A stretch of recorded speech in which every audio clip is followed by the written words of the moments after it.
আর এখন ওই ফজু পাগলার মতো অনেকে মুখ জোর করছে, চাপাবাজি করে। বদর রাজাকারের বাচ্চারা এখনো কিন্তু ফজলুর রহমানদের মতো মুক্তিযুদ্ধরা জীবিত আছে। এই দেশে মুক্তিযুদ্ধ হয়েছে। তিনি মুক্তিযুদ্ধে তার অবদান সবকিছুই বলেছেন, কিন্তু নিজের অবদান বলতে গিয়ে আরেকজনের অবদানের উপরে হাতুড়ি পিটানোর অধিকার কাউকে দেওয়া হয়। শুধু এই মুখ জোর করে টিকে আছে। এই বাংলাদেশে যে কয়টাই টিকে আছে দেখবেন শুধু চাপার উপরে, ভেতরে কোনো মাল মশলা নেই। আলেমদের ভুল ধরে, বলে আলেমদেরকে কেউ যেন পেটে না নেয়, ওয়াজ করে মেয়েদের কাছে।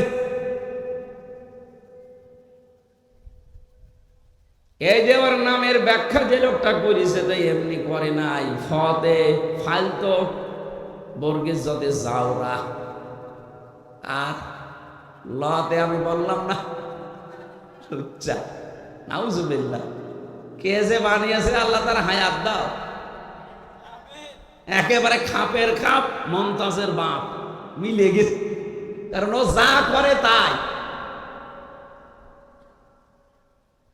আমি এত বলতাম না, আশা করছি আগামীতে কেউ যেন আর ফজু পাগলা না হয়, কারণ এখনো অনেকেই ভাইরাল হওয়ার ধান্দায় ফজু হতে ব্যস্ত, যে আমিও ফজু হব। এখানে চাপাবাজি করা, গলাবাজি করা বাদ দেন, বাস্তবতা আপনি দেখেন। জিয়াউর রহমান কোথায় ছিলেন আর আপনারা কোথায় আছেন? ডাকসুর মতো জায়গায়, জাকসুর মতো জায়গায়, যেখানে গলা উঁচু করে ইসলামের পক্ষে কথা বলা কঠিন ছিল, সেখানে ছাত্র দল মাত্র পেয়েছে 5,000 কয়েকটা ভোট, অথচ ছাত্র শিবির পেয়েছে 14,500, প্রায় 3 ডবল। আপনি টের পাচ্ছেন কোথায় পৌঁছিয়েছে তারা? আচ্ছা, জাকসু জাকসু কোনো ব্যাপার না, জাতীয় নির্বাচন, কোন নির্বাচনে আপনার এগিয়ে যেতে পারবেন না, কারণ আপনাকে ডোবাতে বহু মানুষ অলরেডি দেখেন, নয়নের মতো মানুষ, আর বাকি আমি নাম নিলাম না। দেশে এমনিতেই পরিবর্তন আসছে। গত পরশুদিনও আমি ছিলাম কুষ্টিয়াতে, 100 পরিবার হিন্দু, ওরা সব জোট বেঁধেছে, এবার আমরা দাঁড়ি পাল্লায় ভোট দেব। হিন্দুদের যদি অবস্থা হয়, বাকি মুসলমান আপনি মাথায় বাড়ি দিয়েও আটকাতে পারবেন না। জমান নামাজ পড়ে বের হচ্ছে কুষ্টিয়ার আবদালপুরে, এই যে কোরআন আমার সামনে, 18 জন এসে বলছে, হুজুর এতদিন ভ্রান্ত ধারণায় ছিলাম, শহীদ জিয়ার আদর্শ মানতাম, কিন্তু সেই আদর্শে এখন আর বিএনপি নেই, এখন দেখতে পাচ্ছি এরা ওই আদর্শ থেকে সরে বহু দূরে চলে গেছে। সুতরাং পৃথিবীতে যদিও আমরা ভ্রান্ত ধারণায় ছিলাম, যে কয়দিন হায়াতে জিন্দেগিতে বেঁচে আছি, আল্লাহর দিন কায়েমের জন্য এখন আমরা চেষ্টা চালাবো। আপনি আপনার দলে আমাদেরকে নেন। আমি বললাম কালেমা পড়ানো লাগবে, বলছে না, কালেমা মুখস্থ আছে, এই দলে আসতে হলে তো অন্যান্য দলের মতো না, আপনাকে ফরম পূরণ করা লাগবে। 18 জনকে আমি নিজে নাম ঘোষণা দিয়ে দিয়ে ফরম পূরণ করিয়ে এসেছি। বাংলাদেশের 630টা থানা, কম বেশি আমি সব জায়গায় কিন্তু যাচ্ছি। একটা জোয়ার উঠে পড়েছে এই ডাকসু নির্বাচনের পরে, অনেকেই যাদের বিবেক একটু নাড়া দেয়, ওরা বলছে ওই চাপাবাজদের, চাঁদাবাজদের সাথে আর নেই। 1,500 বছর আগে একটা আয়াত নাজিল হয়েছিল, এটা আমার মনে হয় বাংলাদেশে এই মাত্র নাজিল হয়েছে আবার। ওয়ারাইতান নাসা ইয়াদখুলুনা ফি দীনিল্লাহি আফওয়াজা। হে নবী, আল্লাহর সাহায্য আর বিজয় যখন আসবে, আপনি দেখতে পাবেন দলে দলে পালে পালে মানুষ ইসলামে প্রবেশ করছে। আজ বাংলাদেশের অনেকেই মনে করে ইসলাম মানেই এদেশে কায়েম করার মতো শক্তি রাখে জামাত ইসলামী। আমি আজকে আসার সময় একটা আয়াতের ব্যাখ্যা পড়ছিলাম, একটু মিলান তো দেখেন কোন দলে মেলে। সূরা মুজাদালার শেষের আয়াত, লা তাজিদু কওমান ইউমিনুনা বিল্লাহি ওয়াল ইয়াউমিল আখির ইয়াওয়াদ্দুনা মান হাদ্দাল্লাহা ওয়া রাসূলাহু ওয়ালাউ কানু আবাআহুম আও আবনাআহুম আও ইখওয়ানাহুম আও আশীরাতাহুম উলাইকা কাতাবা ফি কুলুবিহিমুল ঈমান ওয়া আইয়াদাহুম বিরূহিম মিন ইলা আখিরি আয়া। এই ভালো করে শুনবেন, যেহেতু কথাটা কোরআনের কোনো ভেজাল আছে, আমি শুধু বাংলায় অ্যাডভার্টাইজ করছি, তাছাড়া আমারও বাবার কথা না। আল্লাহ পাক বলেন লা তাজিদু কওমান ইউমিনুনা বিল্লাহি ওয়াল ইয়াউমিল আখির, আপনি দেখতেই পাবেন না এমন ব্যক্তিকে, এমন দলকে, এমন জাতিকে যারা আল্লাহ এবং কিয়ামতে বিশ্বাস করে, যে মানুষগুলো পৃথিবীতে আল্লাহ রসুলের শত্রু, আপনি জীবনেও দেখবেন না তারা তাদেরকে আপন মনে করে, বন্ধু মনে করে, ভালোবাসে মন থেকে। যদিও সেটা তার বাবা হয়, যদিও সেটা তার দাদা হয়, যদিও তার ভাই হয়, তার আত্মীয় স্বজন, স্ত্রী, সন্তান এগুলো হয়। কারণ কি আল্লাহ পাক এই মানুষগুলোর অন্তরের ভেতরে ঈমান বদ্ধমূল করে দিয়েছেন এবং ফেরেশতাদের দ্বারা তাদেরকে আল্লাহ শক্তিশালী করে দিয়েছেন। আমি সারা দেশের সাথে আয়াতটা মিলিয়ে দেখলাম, এই আয়াত 100 এখন মিলে যাচ্ছে জামাত ইসলামী বাংলাদেশের সাথে। ইয়াদখিলুহুম জান্নাত, আল্লাহ তাদেরকে প্রবেশ করাবেন এমন একটা বাগানে, তাজরি মিন তাহতিহাল আনহার খালিদিনা ফিহা উলাইকা হিজবুল্লাহ আলা ইন্না হিজবাল্লাহি হুমুল মুফলিহুন। রব্বুল আলামিন তাদের পরিচয় দিতে দিতে বললেন তাদেরকে আমি বাগানে প্রবেশ করাবো, এমন একটা বাগান যার তলদেশ দিয়ে নদী আর নহর প্রবাহমান থাকবে, তার মানে জান্নাত। এখানে একটা প্রশ্ন আছে আমার, আপনারা শুনতেছেন? ইয়াদখিলুহুম জান্নাত, আমি আয়াতটা আপনাদের বের করে সূরা মুজাদালা যারা এখানে হাফেজ আছেন, রব্বুল আলামিন জান্নাতুন শব্দটা দিতে পারতেন, না দিয়ে তিনি দিয়েছেন ওয়ায়াদখিলুহুম জান্নাত, এটা বহু বচন। আমার প্রশ্ন হচ্ছে আল্লাহ জান্নাতুন না দিয়ে জান্নাত বহু বচন দিলেন কেন? আমি একটা দুইটা না, যতগুলো তাফসীর পড়েছি আয়াতের, মুফাসসিরিন ইকরাম এটাই জানাতে চেয়েছেন। রব্বুল আলামিন জানিয়েছেন এইটা। আমি আরবি গ্রামার দিয়ে আয়াতটা মিলিয়েছিলাম প্রথমে। পৃথিবীতে যত ভাষা আছে প্রায় আমার জানা মতে 4,500 ভাষা এই দুনিয়ায় আছে। কত? 4,500-এর উপরে মানুষ কথা বলে বিভিন্ন ভাষায়। আপনি মালয়েশিয়াতে যাবেন, 120টা দেশের ছেলে মেয়েরা সেখানে লেখাপড়া করছে, মালয়েশিয়া ইন্টারন্যাশনাল ইসলামিক ইউনিভার্সিটিতে। আমি ঘুরছিলাম ভেতরে, বন্ধুদের জিজ্ঞাসা করলাম এখানে কতটা দেশের ছেলে মেয়েরা আছে, বলছে 120টা দেশের ছেলে মেয়েরা আছে। এখানে ভাষায় কথা বলে যে যার ভাষা, যদিও আন্তর্জাতিক ভাষা সেখানে ইংরেজিতে বলা লাগে। আপনি বলেন 120টা দেশের ভাষায় কথা বলছে সেখানে, খালি এক জায়গায়। আমরা ইতিহাস পড়ে জানতে পেরেছি এই পৃথিবীতে এখন 257টা দেশ আছে, 4,500 ভাষায় মানুষ কথা বলে। আরবি ভাষাতে শুধু এক বচন, দ্বিবচন, বহু বচন পাবেন।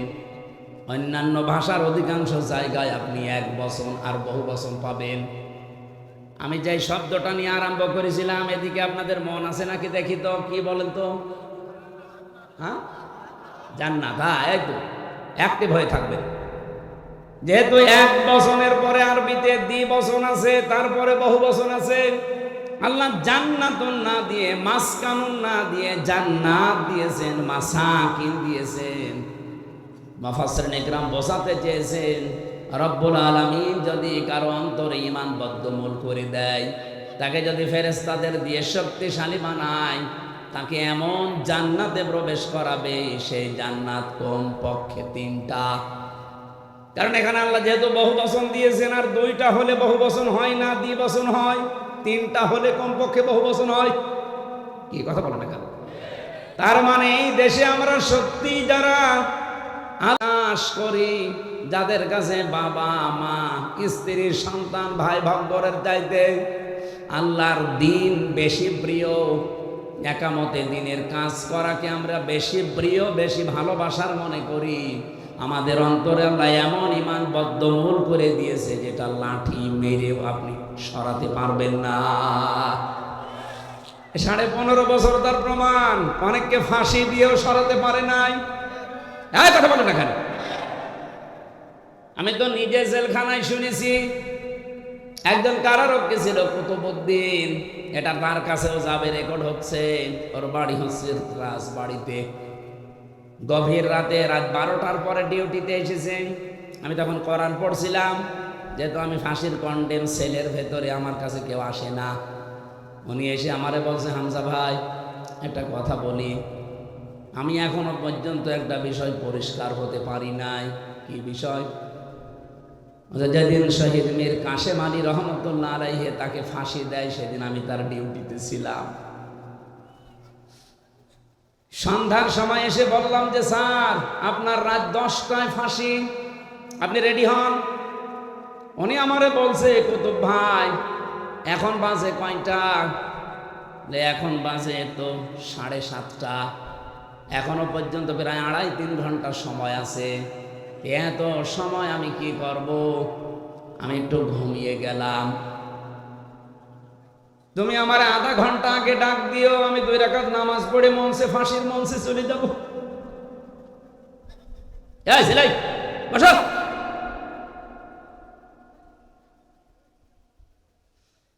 জয়পুরহাটবাসী কুতুব ভাই আমারে বলছে, ঠিক দেখলাম লোকটা ঘুমিয়ে গেল। 2 ঘন্টা পরে ওনারে ডাকলাম, উনি ঘুম থেকে উঠলো, গোসল করে ওযু করার পরে উনি দেখলাম 2 রাকাত নামাজ পড়ে নিল। নামাজ পড়ে 1 কাপ চা বানিয়ে, হিটার ছিল ভেতরে, চা বানিয়ে বলছে আপনি নেবেন? উনি বলছে যে আমি চিন্তায় আছি, কিসের চা? যার মাত্র 3 ঘন্টা পরে ফাঁসি, সেই লোকটা 2 ঘন্টা ঘুমিয়ে গেল। ঘুমাইলো কি করে আমি আজ পর্যন্ত এখনো ভেবে পাইনি। আমারে ঠিক 10টা বাজার 5 মিনিট আগে বলছে সময় হয়ে গেছে, নিয়ে যাবেন না। মনে হচ্ছে শ্বশুর বাড়ি যাওয়ার জন্য ব্যস্ত হয়ে পড়েছে। জেলার আসলো, সোবার আসলো, আরো যারা যে দায়িত্বে আছে, জল্লাদ শাহজাহান, ও এসে চোখ মুখ বাঁধতে চায়, বলে বাধা লাগবে না, জায়গায় নিয়ে চলেন। নতুন জামা কাপড় আজকে পরে, আতর লাগিয়ে, মনে হচ্ছে আল্লাহ ওনাকে ডাকতেছে। অথচ ওই সময় তার সন্তান ব্যারিস্টার আরমান, সে গুম হয়ে আছে আয়না ঘরে, কোথায় আছে কেউ জানে না। তার নিজের স্ত্রী হাসপাতালের বেডে কাতরাচ্ছে, তার দলীয় লোকজন হাজার হাজার লক্ষ লক্ষ পালিয়ে বেড়াচ্ছে। বলেন তো, এই কঠিন মুহূর্তে মাত্র 3 ঘন্টা পরে যার মৃত্যু হয়ে যাবে, 2 ঘন্টা ঘুম আসার কথা আপনি সহজে বলে ফেললেন। এত সহজ বিষয় না। এটার সম্মুখীন হলে আপনি টের পেতেন যে বাস্তবতা কত কঠিন। আপনাকে যদি আমি এখনই গ্যারান্টি দেই যে আপনি 1 মাস পরে মরে যাবেন, এমনিতেই আমার মনে হয় আপনি 1 মাস যাওয়া লাগবে না, কালকেই মরে যাবেন, টেনশনেই মরে যাবেন। অথচ লোকটার মাত্র 2.5 ঘন্টা বাকি আছে ফাঁসি হতে, 2 ঘন্টা ঘুমিয়েছে ভালোভাবে। আমি ওনারে বলেছিলাম, কারারক্ষী কুতুব ভাই আপনি এখনো পর্যন্ত বুঝতে পারেননি, আমি বুঝে ফেলেছি। 1500 বছর আগে কোরআনে কারিমে আল্লাহ যে এই আয়াতটাই আমি ওনাকে শুনিয়েছিলাম, উলাইকা কাতাবা ফি কুলুবিহিমুল ঈমান ওয়া আইয়াদাহুম বিরূহিম মিন। রব্বুল আলামিন বলেন, আমি আল্লাহ নিজে এই মানুষগুলোর বদ্ধমূল করে দেই অন্তরের ভেতরে ঈমানটা, এবং ফেরেশতাদের দিয়ে এই মানুষকে আমি আল্লাহ শক্তি যোগাই। যেই লোকটা তার সন্তান ব্যারিস্টার হামজার মতো ছেলে না, একটা ব্যারিস্টার সন্তান, সে গম হয়ে আছে 8 বছর আয়না ঘরে, কেউ জানে না, স্ত্রী মৃত্যুর বিছানায় কাতরাচ্ছে, লক্ষ লক্ষ হাজার হাজার লক্ষ লক্ষ দলীয় নেতাকর্মী পালিয়ে বেড়াচ্ছে, জেলে পচতেছে। আর এই অবস্থায় তার ফাঁসির আগে যদি এই অবস্থা হয়, আল্লাহর কসম অবশ্যই আমার আল্লাহ ফেরেশতা দিয়ে তাকে সাহস জুগিয়েছিলেন। আল্লাহ এই মানুষগুলোকে এমন বাগানে প্রবেশ করাবে, এই জন্য আল্লাহ জান্নাতুন দেননি, জান্নাত। যেহেতু বহু বছর হতে হলে কমপক্ষে কয় সংখ্যা লাগে? 3। বলেন বলেন। তাহলে এইরকম মানুষদেরকে আল্লাহ জান্নাত একটা দেবে না, কমপক্ষে 3টা জান্নাত দান করবে। আর আমরা হাদিসের ভাষায় পড়েছি, যদি একটা জান্নাত মানুষকে আল্লাহ দেয়, এই পৃথিবীর সমান কমপক্ষে 10 পৃথিবী। কি শোনেননি হাদিস? এক একটা জান্নাত হবে এই দুনিয়ার মতো 10 দুনিয়ার সমান। তাহলে 3টা দিলে কমপক্ষে বলেন বলেন 30টা দুনিয়ার সমান জান্নাত আপনি পাবেন। রব্বুল আলামিন বলেন, এমন নদী আর নহর প্রবাহমান করে রেখেছি, খালিদিনা ফিহা, চিরকাল সেখানে থাকবেন, কোনদিন আপনাকে কেউ আর বের করে দেবে না। খালিদিনা ফিহা লা ইয়াবগুনা আনহা হিওয়ালা। আপনি তো বের হতে চাইবেন না, আপনাকে বের করে দেওয়াও হবে না। এতটুকু আল্লাহ যদি শেষ করে দিতেন আমি বলতাম না একটা। রব্বুল আলামিন বলেন, রাদিয়াল্লাহু আনহুম ওয়া রাদু আন। সব চাইতে বড় বিষয়, আমি আল্লাহ নিজে তাদের উপরে রাজি হয়ে গেছি, তারাও যেমন আমি আল্লাহর প্রতি রাজি আছে। উলাইকা হিজবুল্লাহ, এরাই আমি আল্লাহর দল। আলা, জেনে রাখো, সাবধান, ইন্না হিজবাল্লাহি হুমুল গালিবুন হুমুল মুফলিহুন। জেনে রাখো, সাবধান হও, অবশ্যই আল্লাহর দল যারা করে তারা বিজয়ী, সফল কাম। জোরে বলেন সুবহানাল্লাহ। জয়পুরহাটবাসী, আমি শুধু বলার জন্য বলছি না, বাস্তবতা কি? এই দেশে তো কত মানুষকে দেখতে পাচ্ছি, তাদের ভেতরে এই গুণাগুণগুলো আমি পাই না। জামাত ইসলামী বাংলাদেশ এবার এমন একটা অবস্থায় দাঁড়িয়েছে, এই দেশে হয় ইসলাম থাকবে, নাই অন ইসলাম থাকবে। আমরা বদরের ময়দান দেখিনি, কিন্তু সামনে এবার বদর বাংলাদেশে তৈরি হবে। বদরের ইতিহাস পড়েছি, হযরতে আবু বকর তার সন্তান আব্দুর রহমানের বিরুদ্ধে দাঁড়িয়েছিলেন, স্বামী দাঁড়িয়েছিল স্ত্রীর বিরুদ্ধে, দোলা ভাই দাঁড়িয়েছে শালার বিরুদ্ধে। হযরতে আবু বকরের সন্তান আব্দুর রহমান বাড়িতে এসে বলছে, আব্বা, বদরের ময়দানে যুদ্ধ যখন চলছিল 3 বার তোমাকে আমি দেখতে পেয়েছি, কিন্তু একবারও কিছু বলিনি, তুমি আমার বাবা, এই জন্যে। অন্য কেউ হলে আমি তাকে জবাই করে ফেলতাম। হযরতে আবু বকর বলে, সন্তান, 3 বার আমাকে দেখার পরও তোমার কিছু মনে হয়নি, তুমি আমাকে ছেড়ে দিয়েছো বাবা বলে। আল্লাহর কসম, আমি যদি তোমার একবার ওই যুদ্ধের ময়দানে দেখতে পেতাম, একবার এই 2 খণ্ড করে ফেলতাম। বলেন তো সেই অবস্থা এখন সামনে আসতেছে কিনা? এদেশে আর কোনো দল নেই, বাংলাদেশে হয় আল্লাহর দল, নাই শয়তানের দল। যারা আল্লাহর আইন কায়েম করতে চায়, সে যেই হোক, তারা আল্লাহর দল। যারা মানুষের তৈরি করা আইন কায়েম করতে চায়, তারা যে দলের নাম নিয়ে আসুক, তারা শয়তানের দল।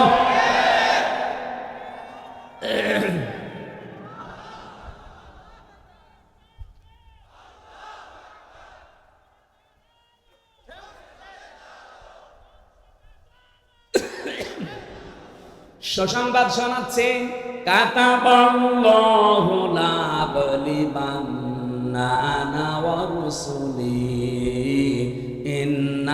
ইন্নাল্লাহা কাবিয়্যুন আজিজ।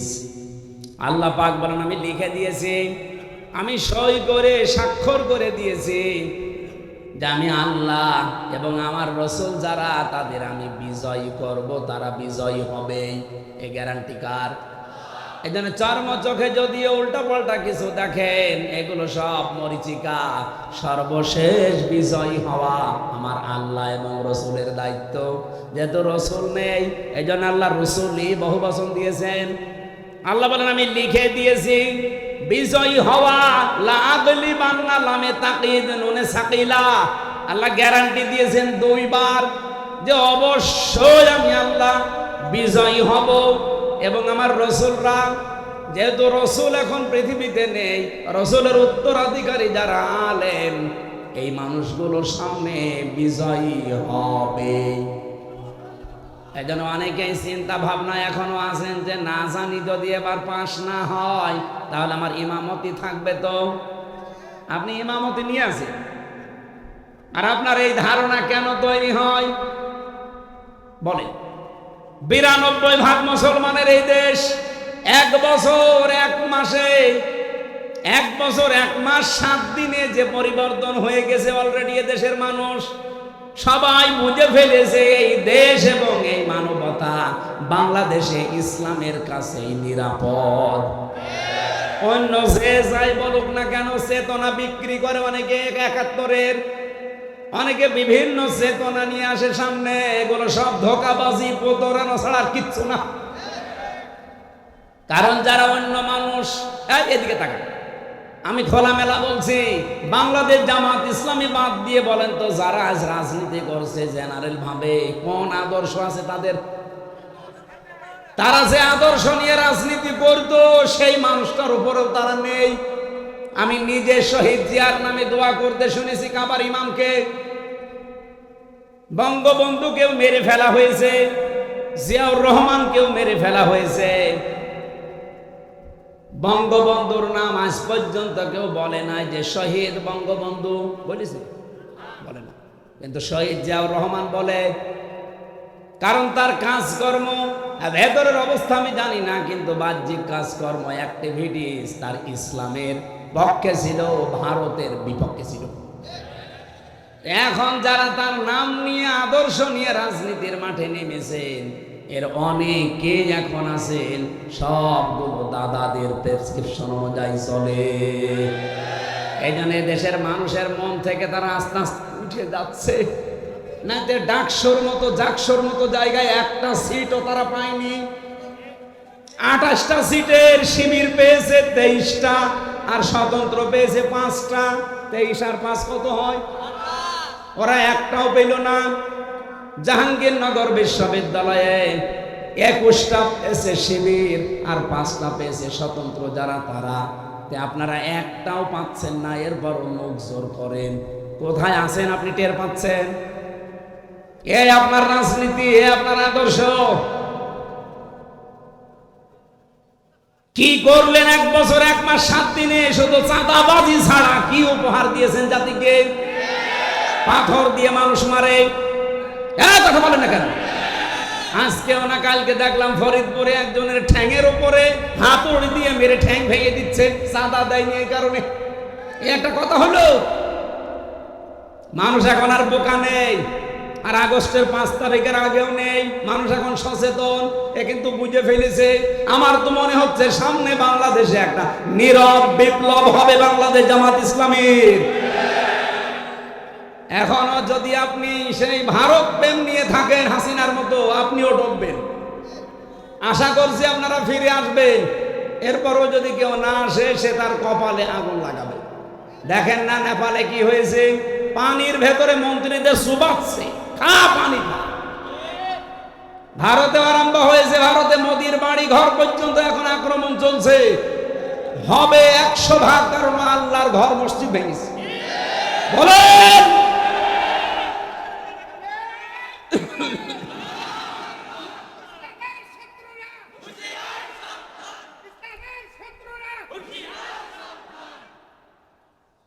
যেই দিন আল্লাহর ঘরেও হাত দিয়েছে, ওই দিনই আমার মনের বিশ্বাস যেও থাকবে না।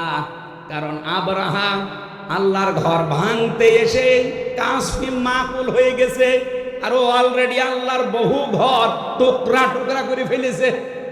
ওকে আল্লাহ টুকরা করবে না? আমার বাড়ি ভেঙে দিলে যেমন আমার রাগ হয়, আল্লাহর বাড়ি আপনি ভেঙে দিলেন। তাও একটা দুইটা না, বহু ঘর ওরা ভেঙে দিয়েছে, মসজিদ মাটির সাথে মিশিয়ে দিয়েছে। ভারতকেও আমার আল্লাহ দেখবেন এই মসজিদ ভাঙার অপরাধে প্রতিশোধ নিয়ে টুকরা টুকরা করে ফেলবে। ভারত প্রীতি বাদ দেওয়া লাগবে এই দেশে। কোন আগ্রাসন এই দেশে আমরা চলতে দেব না। এই দেশ চলবে এই দেশের মানুষের চেতনা অনুযায়ী। কোথায় কোন চেতনা এসেছে, ও চেতনা এখন বাদ দেন। অনেকে বলে না আমরা 47-এর চেতনায় চালাবো, কেউ বলে আমরা 52-র চেতনায় চালাবো, কেউ বলছে 71-এর চেতনায়। না, আমাদের এই প্রজন্ম, আমরা যারা এখন আছি এদেশ, যারা এই দেশটা এবার আমরা মুক্ত করেছি, আমরা 47 দেখিনি, আমরা 52 দেখিনি, 71 দেখিনি, আমি 24 দেখেছি। বলেন, আমি ওগুলো অস্বীকার করি না। হ্যাঁ, অবশ্যই ওগুলোর মর্যাদা আছে, কিন্তু চেতনা বিক্রি করা বাদ দেওয়া লাগবে। আপনি কোন কারণে এই 54 বছর পরে এসে আমারে আপনি রাজাকার বলবেন? আমার তো জন্মই হয়েছে 92 সালে। এই কথা বলেন না কেন? আমার বাবার বয়স ওই সময় হয়তো 1 বছর বা 6 মাস হতে পারে। কোন কারণে এই ট্যাগ আমার উপরে দিলেন?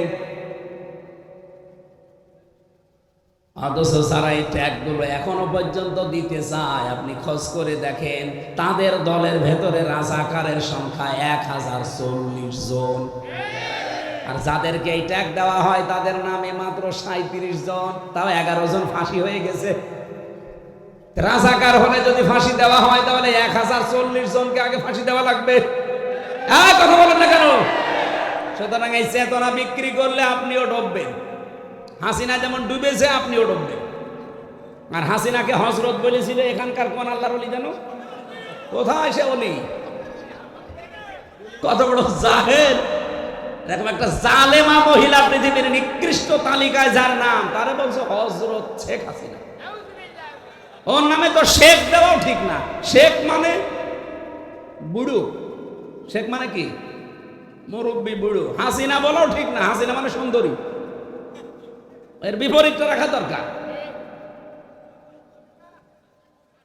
যত মানুষের হাতে রক্ত, যত মানুষের রক্ত তার হাতে লেগে আছে, পরে আপনি সুন্দরী বলবেন কোন কারণে? সুন্দরী মানুষ এই করে।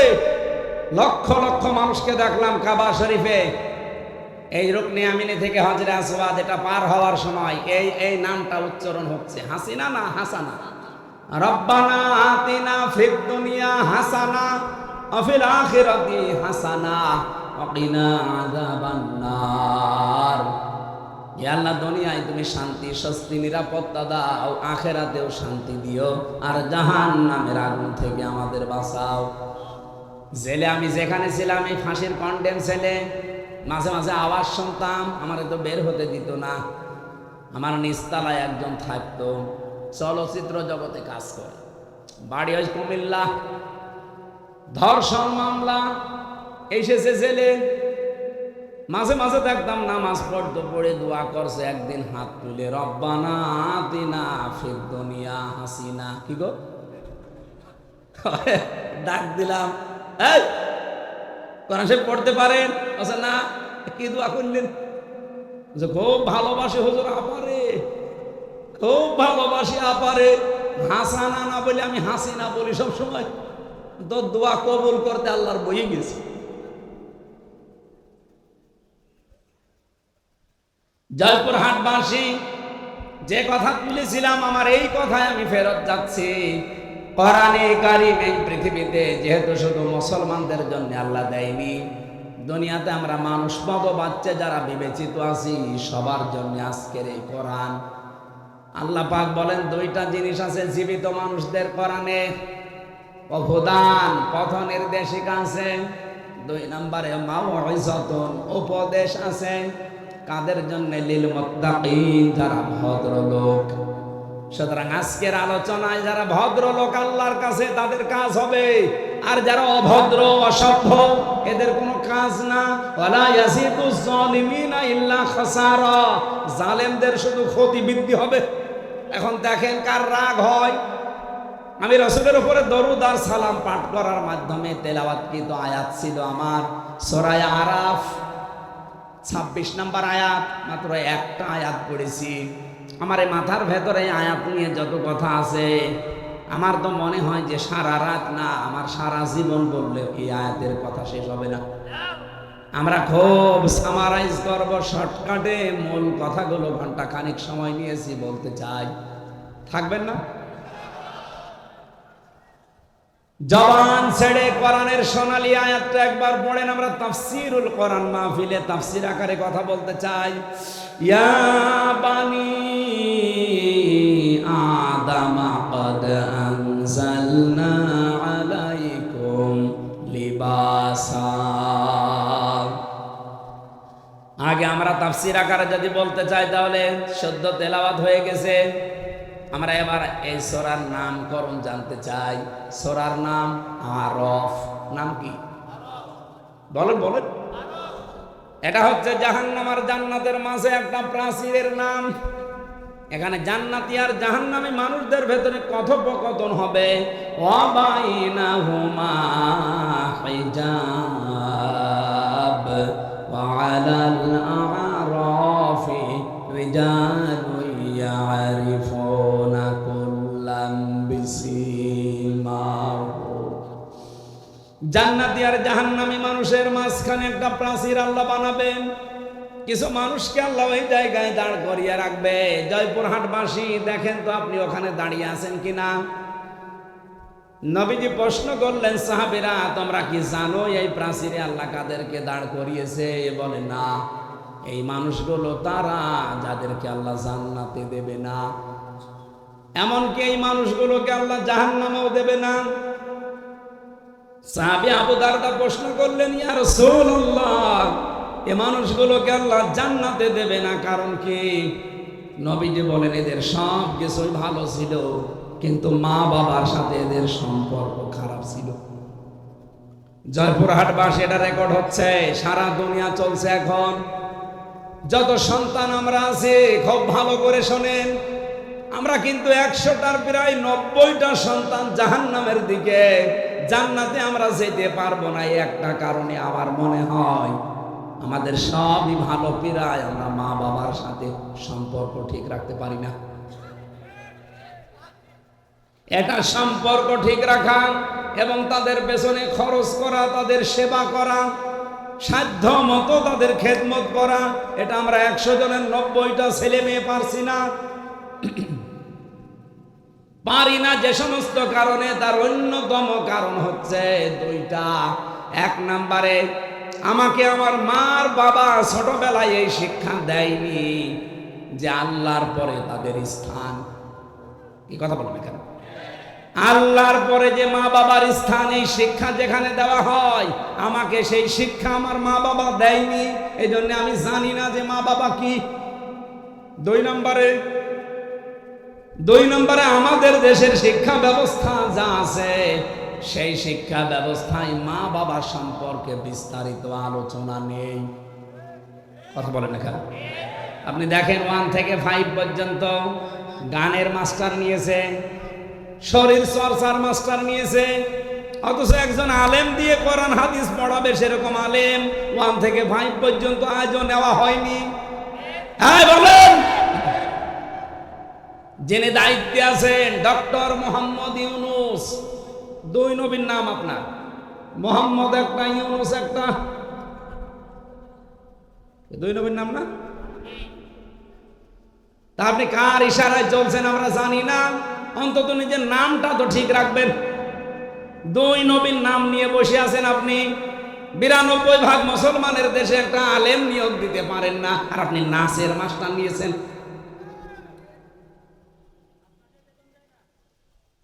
ইসলামিক ফাউন্ডেশন আছে, কিছুটা কোরআন হাদিস শেখায় বাচ্চাদের, ওদের আজ 5 মাস শুনছি বেতন বন্ধ।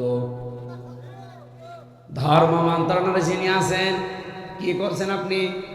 হয় দায়িত্ব সঠিকভাবে পালন করেন, নাই ছেড়ে দেন। বাংলার মুসলমানেরা সব এক হওয়া দরকার। এই জায়গায় দলমত এখানে দেখা যাবে না।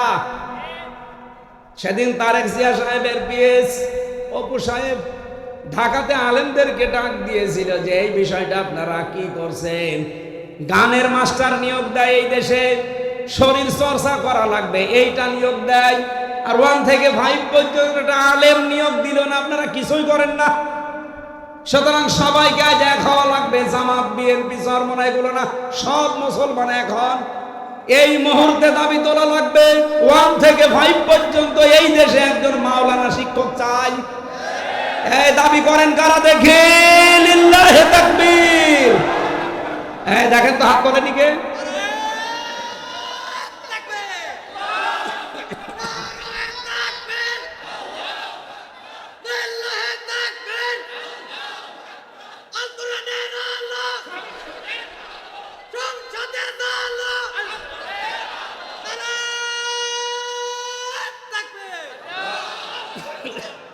জয়পুরবাসী, এটা শুধু আমাদের দাবি না, হিন্দুরাও দাবি করছে। আজ হিন্দুরাও বলছে আমাদেরকেও ধর্মীয় শিক্ষা দেওয়ার জন্য আমাদের ধর্মের একজন করে নেন, অসুবিধা নেই। কারণ কোন ধর্ম মানুষকে খারাপ হতে শেখায়? বলেন বলেন। হ্যাঁ, আমাদের আওয়াজ হয়তো ডক্টর ইউনূসের কাছে পৌঁছাবে কি জানি না, কিন্তু আমার মনে হয় আল্লাহর আরশে পৌঁছিয়ে গেছে। ইব্রাহিম নবীর পক্ষে একটা ব্যাঙ ছিল, শুধু প্রসাব করেছিল, আল্লাহ তাকেও কবুল করে নিয়েছে, তার প্রসাবও পাক করে দিয়েছে। আমরা যদি কোরআনের শিক্ষার পক্ষে হাত তুলেছি, কিয়ামতের দিন এই হাত তোলাটা আমার পক্ষে সাক্ষী হয়ে দাঁড়াবে। আপনি জাহান্নামে যাচ্ছেন শুধু এই শিক্ষাটা না থাকার কারণে। আজ 1 থেকে 5 পর্যন্ত পড়ার পরে অনেকে বৃত্তি দিত, আগে 8-এ বৃত্তি দিত, 100 মার্কের কোরআন হাদিস ছিল, কিন্তু এই জালেমা মহিলা আসার পরে 15.5 বছরে সেইটাও তুলে দিয়েছে। আমরা চাই আবার ওইটা পূর্ণবহাল করা হোক, কারণ অনেক ছেলে মেয়েরা পরীক্ষার জন্য চাপে পড়ে হলেও পড়ে। কথা বলে না কেন? আর যদি ওইটাই না থাকে সিলেবাসে, ও পড়বে কি?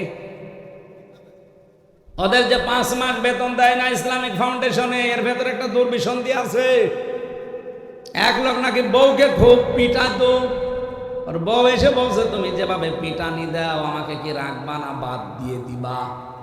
ও বলছে কিলের ওজন দেখে টের পাও না? 5 মাস বেতন বন্ধ করে দিয়েছে, টের পাচ্ছেন না যে গানের মাস্টার নেয়, নাচের মাস্টার নেয়, আর কোরআনের হালকা শিক্ষা দিতে তাদের বেতন বন্ধ করে দেয়। এটা অবশ্যই কোনো জায়গা থেকে কোনো তাল বাহানা আসতেছে। কোরআনের বিরুদ্ধে, এই স্বাধীনতার বিরুদ্ধে বাংলাদেশে কোনো তাল বাহানা এই দেশের মানুষ মেনে নেবে না। কথা বলেন। আপনি আমাদের জাহান্নামে নিয়ে যেতে চান? মা বাবা সম্পর্কে আমরা জানি না তাদের মর্যাদা, এ কারণে হাজারো সন্তান তাদের খেদমত করে না, আলাদা করে দেয়, এমনকি বৃদ্ধাশ্রমে রেখে আসে। কি নেই? বৃদ্ধাশ্রম নেই? আপনি এই নীলফামারী যান, কিশোরগঞ্জ থানা আছে, দেখলাম একটা বৃদ্ধাশ্রমে নিয়ে গেল আমারে। এদিকে মা, এদিকে বাবারা বসে আছে লাইন দিয়ে, মুরব্বী মা আর বাবা, যার কাছে একটু জিজ্ঞাসা করি আমারে ধরে হাওমাও করে কাঁদে। একজন বলছে আমার 3টা ছেলে মেয়ে বিদেশে থাকে, কিন্তু আমি আজ পড়ে আছি এখানে। আমি ওরানে বললাম মা আপনার কাছে কি মনে হয় বলেন তো? মনে বলছে আজ কতদিন বৃদ্ধাশ্রমে পড়ে আছি, আমি এখন কোরআন হাদিস আর ইসলামের ইতিহাস পড়ি। এটা পড়ে আমি বুঝেছি এই দোষ শুধু আমার সন্তানদের না, এই দোষ আমারও আছে, কারণ ছোটবেলা থেকে তাদের দ্বীনের জ্ঞান আমি শিক্ষা দেয়নি। আল্লাহর পরে যে মা বাবার স্থান তাদের কাছে আমার সন্তানরা সেটা জানে না। এই জন্য হাজারো সন্তান আমরা নষ্ট করে ফেলেছি অলরেডি।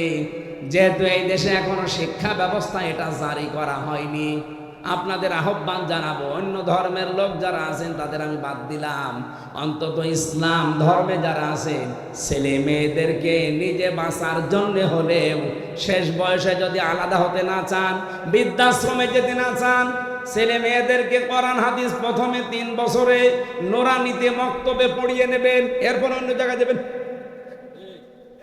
নয়তো আপনার কপালে আসতেছে এই কিশোরগঞ্জের মতো, আপনিও ঠিক কয়েকদিন পরে যাবেন বৃদ্ধাশ্রমে, অথবা আপনাকে আলাদা করে দেবে, আপনার খরচও দেবে না।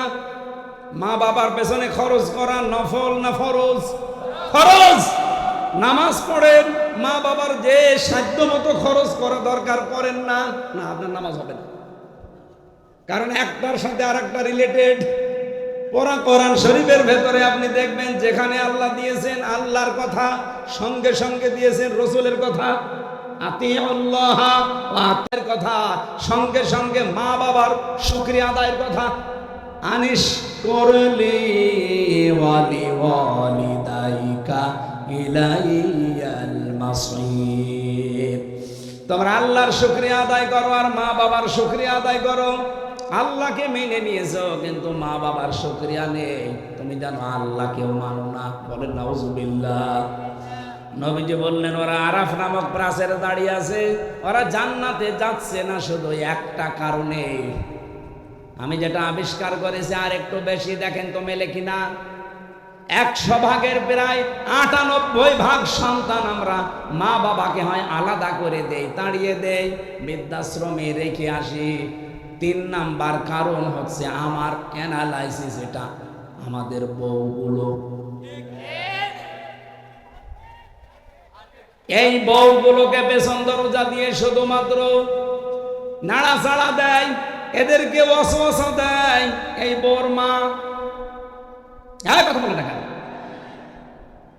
বারবার ওখান থেকে বলে কি আর কতদিন আলাদা হয়ে যা, আরামে খেতে পারবি, অথচ নিজের ছেলেটা আলাদা হতে দেয় না। যেই মহিলা তার মেয়েকে দিয়ে এভাবে পরামর্শ দেয়, এটা মা না, এটা ডাইনি। আর আমার মনে হয় এরকম মহিলা যদি আজ প্যান্ডেলে থাকে, ও এতক্ষণ বরদোয়া আরম্ভ করেছে যে হুজুর মরব, আমি মরব তাও বলবো, কারণ আপনাকে আমি ভালোবাসি, আমি দেখতে পাচ্ছি আপনি জাহান্নামে যাচ্ছেন, এমনকি আমাকেও ফেলে দিচ্ছেন। আপনার কারণে আজ হাজারো পরিবারে আমি দেখতে পাই তার সন্তান তার মা বাবার হক আদায় করার মন থাকে, তারপরও পারে না। এক কথা বলে না কেন? মায়ের সঠিক হক আদায় করতে গেলে বোর মন পাওয়া যায় না, আবার বোর মতো কথা চলতে গেলে মা বাবার মন পাওয়া যায় না। সম্মানিতা মা বোন যারা এখানে বসে আছেন, যারা শ্বশুর শাশুড়ি, তাদেরকে বলছি, আপনি যে মেয়েটা পেয়েছেন এটাকে নিজের মেয়ের মতো যদি মনে করতে না পারেন, আপনার ইবাদত হবে না। কারণ এই মেয়েটা সব কিছু ছেড়ে দিয়ে আপনার পরিবারে এসেছে। আপনি নিজের মেয়ের কত ভুল হয়, দোষ হয়, মাফ করে দেন।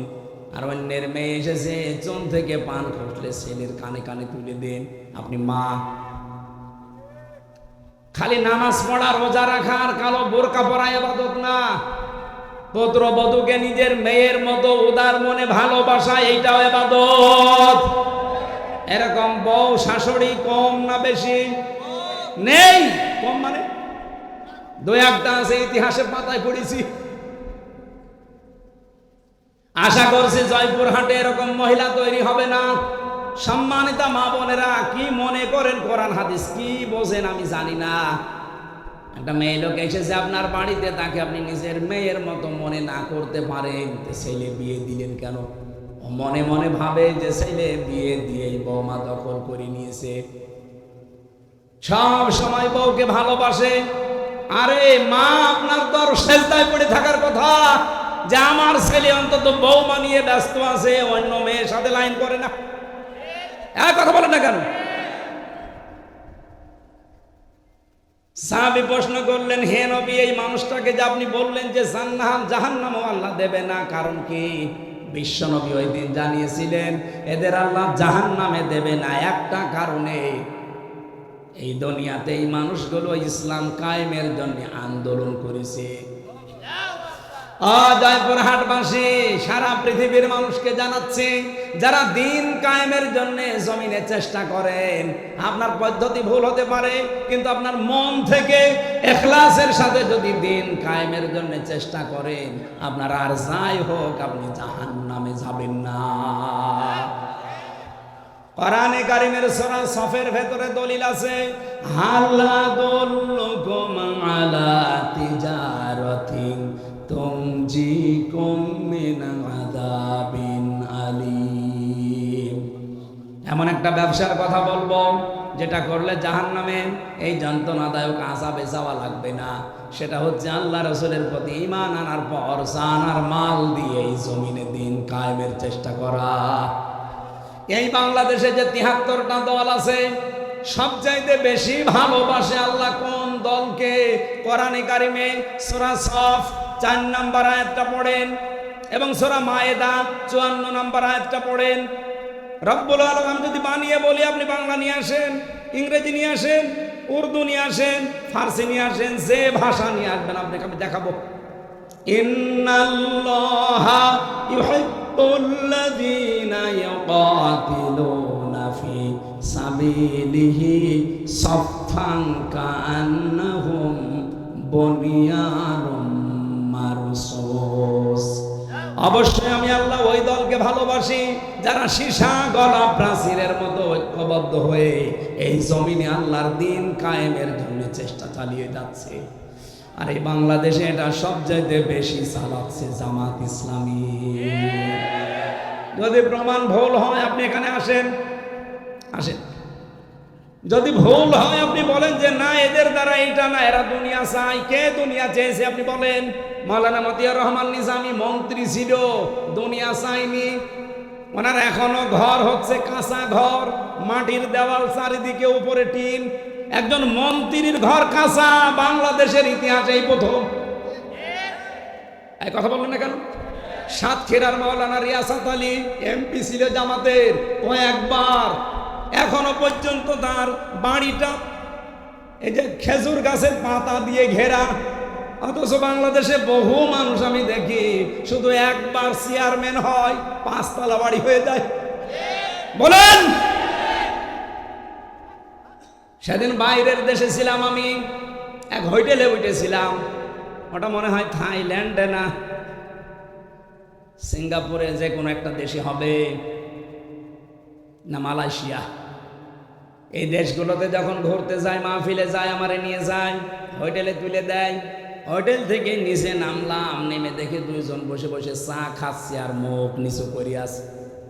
আমি তো হালকা চিনে ফেলেছি যে সালাম দিলাম, আমার সালামের জবাবে তো বলবে যে ওয়ালাইকুম আসসালাম। না, বলছে হুজুর আমরা আগেই পালিয়েছি। আরে ভাই, সালামের জবাব হচ্ছে আমরা আগেই পালিয়েছি, একটা কথা হইলো বলেন তো ওয়ালাইকুম আসসালাম। বলছেন না, আপনি আগেই পালাইলেন কেন? আপনার না 620টা বাড়ি শুনেছি। আল জাজিরা রিপোর্ট দিয়েছে তার বাড়ি হচ্ছে বাংলাদেশ আর বিশ্বে মিলে 620টা। অথচ লোকটা একটা বাড়িতেও থাকতে পারে না, থাকে হোটেলে।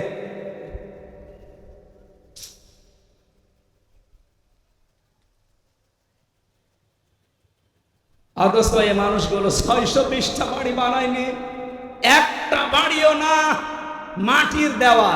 একজন মন্ত্রী, একজন এমপি, আরে মেম্বার না, চেয়ারম্যান না ইউনিয়ন পরিষদে, উপজেলা চেয়ারম্যান না, মেয়র না, একজন মন্ত্রী। আপনি চিন্তা করতে পারেন? আমি তো কোরআনের সাথে মিলিয়ে দেখছি যে মিলে যায় এদের জীবন। এদের 18টা এমপি ছিল, 1 টাকার দুর্নীতি পায়নি। বাতিলরা চেষ্টা করেনি, অনুবীক্ষণ যন্ত্র লাগিয়ে রেখেছে, 1 টাকাও পায়নি দুর্নীতি। 250-এর উপরে উপজেলা চেয়ারম্যান ছিল, 1 টাকা দুর্নীতি পায়নি। 1000-এর উপরে ইউনিয়ন চেয়ারম্যান ছিল, পায়নি। 1500-এর উপরে মেম্বার ছিল সারা বাংলাদেশে, 1 টাকা দুর্নীতি পাওয়া যায়নি। এর চাইতে আবার কি প্রমাণ দেওয়া লাগবে আপনাদের? এর চাইতেও যদি ভালো মানুষ দেখতে চান, আমার মনে হয় আপনাদের ফেরেশতা জিবরাইল ছাড়া সম্ভব না। এর চাইতে ভালো মানুষ দেখা সম্ভব না জিবরাইল ফেরেশতা ছাড়া।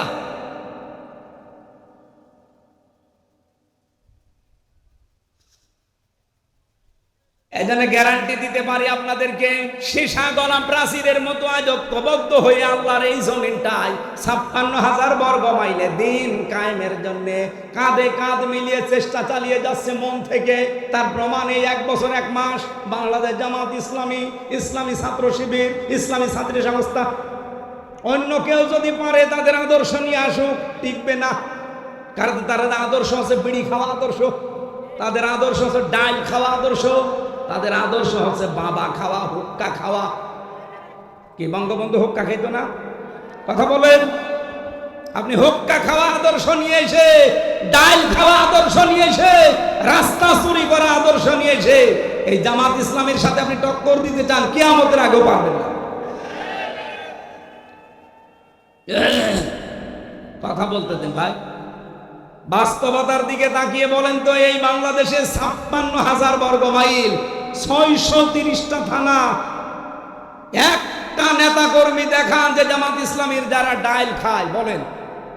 আমি সারা দেশে ঘুরছি, একটাও পাইনি। এরা ধর্ষণ করেছে, প্রমাণ দিতে পারেন? আরে ভাই, ডাইল খায় না, ধর্ষক নেই, সাদাবাজ নেই, এমনকি বিড়িও খায়। কে বিড়ি খোর আছে? নেই। আর অন্য দলে বিড়ি ঘর না, ও বাপ পর্যন্ত খেয়ে ফেলছে। একবার থানায় গিয়ে দেখি একজনকে ওসি সাহেব পিটাচ্ছে। কি গো? হুজুরে ডাইল খায়। আরে ভাই, ডাইলও খাওয়া যাবে না, বলছে হুজুরে ডাইল, সে ডাইল ফ্যান্সি ডাইল। আপনি ডাইল খান, রাস্তা খান। ওই লোকটা আমার ওই দিন বলেছিল কি, সিঙ্গাপুর না মালয়েশিয়াতে, হুজুর সত্যটা কথা বলে দি, দেশে যেতে পারবো না তো এটা আমরাও জানি। বাস্তবতা হচ্ছে এই দেশটা উপরে উঠতে চায় না, অথচ মালয়েশিয়া 2004 সালের পর থেকে 21 বছরে তারা দাঁড়িয়ে গেছে। সিঙ্গাপুর 20 বছরে তারা দাঁড়িয়ে গেছে বিশ্বের মানচিত্রে। যদি 10টা দেশ এখন গণনা করেন, সিঙ্গাপুর একটা। এত উন্নত তারা।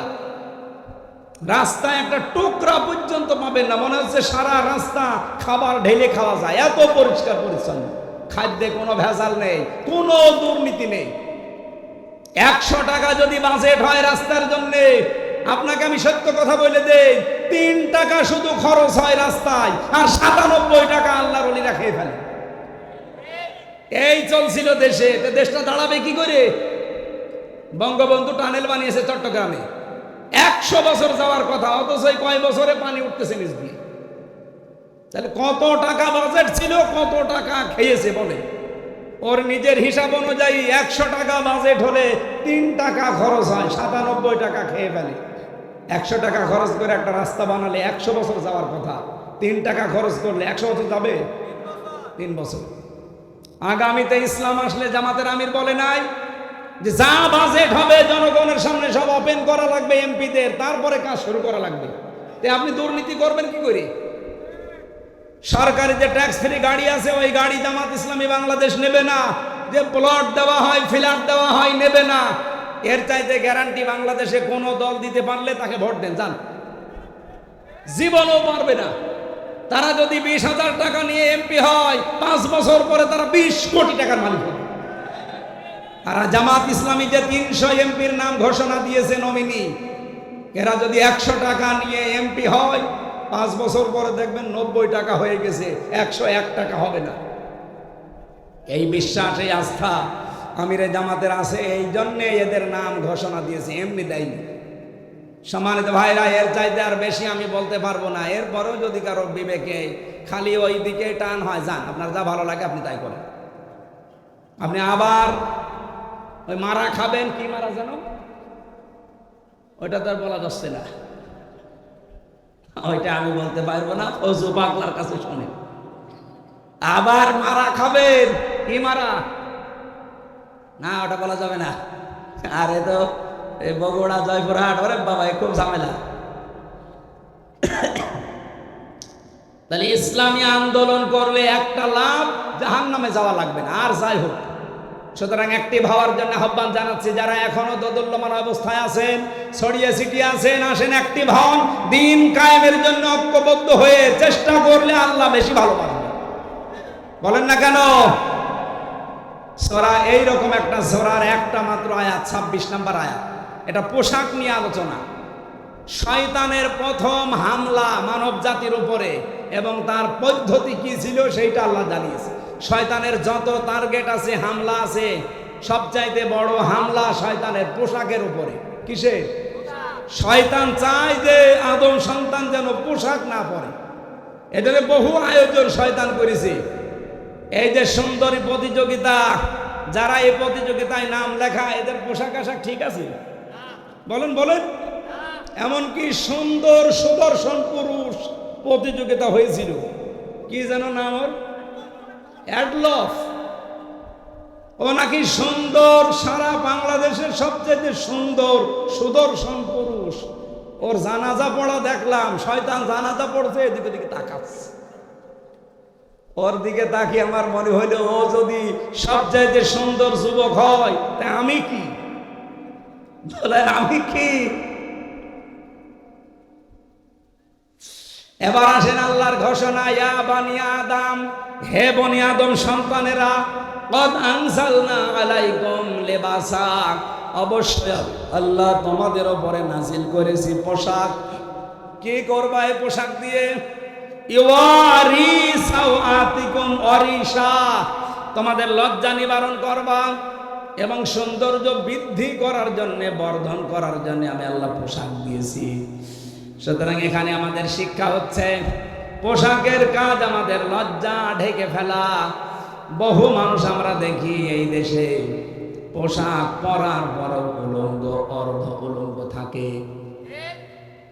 এমন এমন পোশাক পরে রাস্তাঘাটে আসে, ও পরাও যা না পরাও তা। বিশেষ করে মেয়েদের, কোরআনে কারিমে আল্লাহ মেয়েদের পোশাকটা দিয়েছেন, ইয়া আইয়ুহান নাবিয়্যু কুল লিআজওয়াজিকা ওয়া বানাতিকা ওয়া নিসাইল মুমিনিনা ইউদনিনা আলাইহিন্না মিন জালাবিবিহিন্না ইলা আখির আয়াত। সূরা হাসাবে এসেছে, হে নবী, আপনার স্ত্রীদের এবং আপনার মেয়েদের আর মুমিন বান্দা যারা, তাদের স্ত্রীদেরকে আপনি বলেন তারা যেন রাস্তাঘাটে চলতে হলে তাদের জেলবাব, যেটা মাথার উপরে টেনে দেওয়া লাগে, এটা যেন একটু ছড়িয়ে দেয়। সম্মানিত মা বোনেরা, যখন আপনারা বালেগ হবেন, এই সময় থেকে আপনার পোশাকটা, যেহেতু নামাজ আর রোজা ফরজ হয়ে যায়, একজন মেয়ে যখন বালেগা হয়ে যায়, তখন মেয়েরা যারা এসেছেন এই মাসলাটা ভালো করে শুনবেন। আপনার মেয়ে যখন বালেগা হবে, যখন তার শরীর খারাপ হবে, এটা 12 বছর, 13 বছর, 14 বছর, 15 বছরে হতে পারে। যখন হয়, আপনার স্বামীকে টাচ দিয়ে রাখবেন যে তোমার মেয়ের অবস্থা কিন্তু এই। তার মানে যখন শরীর খারাপ হয়ে গেছে, ওই দিনের পর থেকে তার নামাজ এবং রোজা ফরজ। আপনার স্বামী যদি এই বিষয়টা না জেনে তাকে তাকিদ না দেয়, আপনার স্বামীর গুনাহ হবে না, কারণ তো জানি না, এই জন্য তাকে টাচ দিয়ে জানিয়ে রাখবেন। ওই দিনের পর থেকে যতদিন আপনার আন্ডারে থাকবে, বিয়ে না হবে এ পর্যন্ত, যেন ফরজ নামাজ, ফরজ রোজা বাদ দিতে না পারে। কথা বলেন ঠিক কিনা? কারণ অনেক মেয়ে লোক উদাসীন, কিছু মনে করে না, জানেও না, লজ্জার খাতিরে বলতে চাই না। শেষ পর্যন্ত মেয়ের যে নামাজ ফরজ, রোজা ফরজ, রাখে না, পড়ে না, কিছুই বলে না। এরপর থেকে আপনার এই মেয়ের জন্যে, এই প্রাপ্তা বয়স্কা মেয়ের জন্য এমন একটা ঘোমটা বলেন, জেলবাব বলেন, এমন একটা হিসাব বলেন, এটা ছড়িয়ে দেওয়া দরকার, যেটার দ্বারা তার মাথার চুল, মুখমণ্ডল, চোখ দুইটা বাদ দিয়ে পুরা শরীর ঢেকে রাখা, এটা আজিমাত।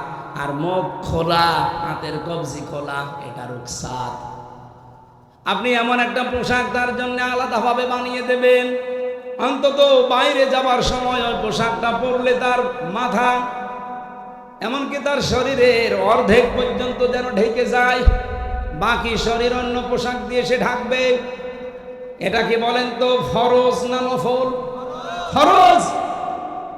এই ফরজটা না থাকার কারণে আজ জেনা বাড়ে, ব্যভিচার বাড়ে, চোখের জেনা, হাতের জেনা, মনের জেনা, এমনকি পরকীয়া প্রেম করে অনেকে 3-4 সন্তানের মা ভাগিয়ে নিয়ে চলে যায়। এই একটা মাত্র কারণ। পর্দা যদি আমরা সত্যি মেনে চলতে পারতাম, আল্লাহর কসম, এই দেশে এত ধর্ষণের ঘটনা ঘটতো না। সব জায়গায় বড় বিষয় যদি আইন থাকতো, পর্দা যদি না থাকার পরও যদি আইন থাকতো, আইনের প্রয়োগ থাকতো, আমি বাইরের দেশে দেখেছি, সেখানে পর্দার বিধান নেই, কিন্তু আইন আছে, প্রয়োগ আছে। বিভিন্ন জাতির মানুষেরা মালয়েশিয়া, সিঙ্গাপুরে বাস করছে, কিন্তু প্রকাশ্যে কোনো ঘটনা আমি দেখিনি। হাফ প্যান্ট পরে মেয়েরা চলে যাচ্ছে সামনে দিয়ে। আপনি যদি এক নজর তাকানোর পরে আর এক নজর তাকান, মেয়েটা যদি পুলিশের কাছে কমপ্লেন করে, আপনার খবর আছে।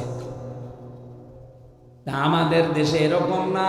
এই দেশে যদি সত্যি আইনটাও থাকতো, ইসলাম থাকলে তো সোনায় সোহাগা। যদি আইনটা থাকতো আর প্রয়োগ থাকতো, আমরা যারা ইফতিজিং করি, উল্টা পাল্টা কাজে আজ যারা লিপ্ত হয়, ধর্ষণের মতো, ব্যভিচারের মতো, পুরুষ মানুষের আমার মনে হয় স্বপ্ন দোষ বন্ধ হয়ে যেত। এই জন্য আইন সামনে যদি আমরা ইসলাম নিয়ে আসতে পারি, পোশাকের এই আইন, যে যার ধর্ম মতো পোশাক মেনে চলবে। কোরআনে কারিমের যে নির্দেশনা দেওয়া আছে, যতটুকু আছে মেয়েদের উপরে, মুসলিম মেয়েদের উপরে, এটা প্রয়োগ করতে পারলে এর পেট থেকে আপনি দেখবেন আল্লাহওয়ালা সন্তান আল্লাহ উপহার দিচ্ছে। আব্দুল কাদের জেলানি যেই মায়ের পেটে এসেছিল, মায়ের পেট কি খোলা ছিল? বলেন বলেন। যারা দোয়া চান আমার কাছে, যে হুজুর দোয়া করেন ছেলে যেন আব্দুল কাদের জেলানি হয়, এমনি হবে? আব্দুল কাদের জেলানির মায়ের মতো মা তৈরি করেন আগে। রিসা, রিসা মানে সৌন্দর্য বর্ধন করা পোশাক। হ্যাঁ, মেয়েরা এই পোশাক পরতে পারবে, এটা শুধুমাত্র তার স্বামীর জন্য। সম্মানিত মা বোনেরা, সৌন্দর্য বৃদ্ধি হয়, যৌন আকর্ষণ বাড়ে, এরকম পোশাক আপনি পরতে পারবেন আপনার স্বামী, তাছাড়া আপনার বাবার জন্যও পরা যায় না। লিবাসুত তাকওয়া যালিকা খায়র, সবচাইতে বড় পোশাক হচ্ছে তাকওয়ার পোশাক। তাকওয়ার পোশাক কি? আল্লাহর বিধান মানা, নিষেধ ছেড়ে দেওয়া, এটার নাম তাকওয়ার পোশাক। 2 নম্বরে, যেখানে আল্লাহ যে আদেশ দিয়েছে ওই আদেশ সঠিকভাবে পালন করার নাম হচ্ছে তাকওয়ার পোশাক। আপনার স্বামী বাইরে গেছে, আপনার আদেশ হচ্ছে সন্তান, সম্পদ এবং ইজ্জত হেফাজত করে রাখা, এটা আপনার উপরে লেবাস। এই লেবাস তাকওয়া হাজারো মহিলা পরিবারে মানতে পারে না। যালিকা খায়র, যালিকা মিন আয়াতিল্লাহ লাআল্লাহুম ইয়াযাক্কারুন। নবীজি বলেন, এই নিদর্শনগুলো আমি আল্লাহ বর্ণনা করলাম কারণ শয়তানের প্রথম হামলাই ছিল মানুষের উপরে, এই লজ্জা স্থানের উপরে। ওই সেই প্রথম দিন থেকে আরম্ভ করেছে। ইয়া বানি আদম লা ইফতিনান্নাকুমুশ শাইতান, হে বানি আদম সন্তানেরা, শয়তান যেন তোমাদেরকে ধোকায় ফেলে না দেয়, প্রতারণা না করে তোমাদের সাথে। কামা খরাজা আবাওয়াইকুম মিনাল জান্নাহ, যেমন তোমাদের বাবা মাকে জান্নাত থেকে প্রতারণা করে বের করে দিয়েছিল। শয়তানের কিন্তু এই উদ্দেশ্যটা ছিল না, আমি তাফসিরে পেয়েছি যে আদম আর হাওয়াকে জান্নাত থেকে বের করে দেওয়া লাগবে না। ওর প্রথম উদ্দেশ্যই ছিল যে আমি তাদের উলঙ্গ অবস্থায় দেখব। এই জন্য শয়তান হচ্ছে যৌনবাদী আর আমরা হচ্ছে মৌলবাদী। এই কথা বলেন না কেন? আপনি মৌলবাদী পরিচয় দিতে আপনার লজ্জা হয়। মৌল মানে আল্লাহ, মৌল কি? মৌল যেহেতু আমরা আল্লাহকে মেনে চলি, সুতরাং আমরা মৌলবাদী। যারা এই ঘোষণা দেয় যে মৌলবাদীর ঠিকানা এ বাংলায় হবে না, ওই সন্তানরা যারও সন্তান। এই মৌলবাদী না হলে তো আপনার মা বাবার বিয়ে হতো না, কারণ আল্লাহর নাম ছাড়া বিয়ে দিলে বিয়ে জায়েজ হয়। কাকে মৌলবাদী বলেন? নিজের গায়ে নিজে থুতু ফেলছে। তাহলে শয়তান হচ্ছে যৌনবাদী ও যৌনতা ছড়াতে ভালোবাসে। সুতরাং যে সমস্ত মেয়েরা নিজেদের লজ্জাস্থান সহ গোপন অঙ্গগুলো আরো মানুষকে দেখিয়ে শান্তি পান, আপনি মনে করবেন শয়তান আপনাকে দখল করে ফেলেছে। এখন বাড়ি যান, বাড়িতে যাওয়ার পরে যদি দেখেন আপনার স্ত্রীকে সালাম দিলেন আর আপনার স্ত্রী আপনাকে বলছে ওই শুকুরের বাচ্চা, ভালো লাগবে? আপনার রাগ হবে না? জ্ঞানী মানুষ হলে আপনার রাগ হওয়ার কথা না। আপনি চিন্তা করবেন কি গো, এটা শিক্ষিতা মেয়ে, ধার্মিক মেয়ে, কোনোদিন আজ পর্যন্ত আমার মুখের উপরে মুখ তুলে কথা বলে না, অথচ এখন আমার সালাম দেওয়ার পরে শুকুরের বাচ্চা গালি দেয়। অবশ্যই এর জিনে ধরেছে। কিসে ধরেছে? আপনি যখন দেখবেন যে যৌনতা ছড়াতে আপনার ভালোবাসেন, উলঙ্গ অর্ধ উলঙ্গ পোশাক পরতে আপনার ভালো লাগে, আপনি মনে করবেন শয়তান আপনাকে দখল করে ফেলেছে, কারণ শয়তান সব সময় যৌনতা ছড়াতে ভালোবাসে। আল্লাহ আমাদের হেফাজত করুন, মেয়েদের এমন এমন সন্তান আল্লাহ আমাদের উপহার দান করুন। ফাতেমাতুজ জোহরার পেটে যেমন এসেছিল, কথা বলেন না কেন? আল্লাহ আমাদেরকে আয়াতটা বাস্তব জীবনে, এটা শয়তানের প্রথম হামলা, ও মানুষকে উলঙ্গ করতে চায়। আজ দেখেন নোবেল নাটক, থিয়েটার, সিনেমা যা বানানো হচ্ছে সব কি করে উলঙ্গ করা যায় এই বুদ্ধি। আর এগুলো আসতেছে আমাদের দাদাদের দেশ থেকে। ওদের সিনেমার ভেতরে কোন শিক্ষা আছে, ওদের নাটকের ভেতরে কোন শিক্ষা আছে? শুধু উলঙ্গপনা ছাড়া বলেন। ওইটা দেখে দেখে আমাদের দেশেও বানানো হচ্ছে। আর যারা সবচাইতে বেশি উলঙ্গপনা ছড়ায় তাদের নাকি দামও এই দেশে বেশি। এখন যেই কয়টা চলচ্চিত্র জগতে কাজ করে, যাদের পোশাক যত ছোট তাদের টাকা তত বেশি। আমরা আগামীতে এই সিস্টেম পাল্টাবো, কথা বলেন না কেন? পর্দা করে যে সব জায়গায় চলা যায় তার বাস্তব প্রমাণ জাহাঙ্গীরনগর বিশ্ববিদ্যালয়। এজিএস যেই মেয়েটা হয়েছে মেঘলা, আয়শা সিদ্দিকা মেঘলা, কে পর্দা নেই তার? আপনি যে বলেন যে না আমি অর্ধ উলঙ্গ না হলে মানুষ তাকায় না, আমারে ভোট দেবে না, দেশে পাশ করলো কি করি? এই পরিবেশ তো এখনো জাহিলি যুগে আছি। ইসলাম আসতে দেন, এ বাংলাদেশকে আমরা মিনি জান্নাত বানাবো ইনশাআল্লাহ। এই আহ্বান রাখছি। আর আমার গলা ব্যথা করছে, এই জন্য আমরা শেষ করে দিচ্ছি। আল্লাহুম্মা আমিন। লা ইলাহা ইল্লা আনতা সুবহানাকা ইন্নী কুনতু মিনাজ জালিমিন। রব্বুল আলামিন চাতক পাখির মতো বসে আছে এরা। 1.5 ঘন্টা কথা বললাম, এরপরও মানুষ যায় না বাড়িতে কোরআন শোনার জন্য। যারা এত পাগল এদেরকে তুমি মাফ করে দাও। এই বিশাল আয়োজন করতে গিয়ে তোমার যে বান্দারা শ্রম দিয়েছে, টাকা দিয়েছে, সম্পদ দিয়েছে, এদেরকে কবুল করে নাও। আমরা যারা অসুস্থ হয়ে পড়েছি আমাদের শেফায়ে কামেলা আজেলা দান করো। জালেমদের জেলখানায় আমরা 3টা বছর শরীরটা নষ্ট করে ফেলেছে ওরা, আমার কণ্ঠটা নষ্ট করে দিয়েছে। আল্লাহ আমি ভিক্ষা চাই কোরআনের জন্য, আমার কণ্ঠ এবং শরীর আগের অবস্থায় ফিরিয়ে দাও। রব্বুল আলামিন এই দেশটা তুমি আবার কোরআনের হাতে তুলে দাও। সারা জীবনের মোনাজাত আমার চর্ম চোখে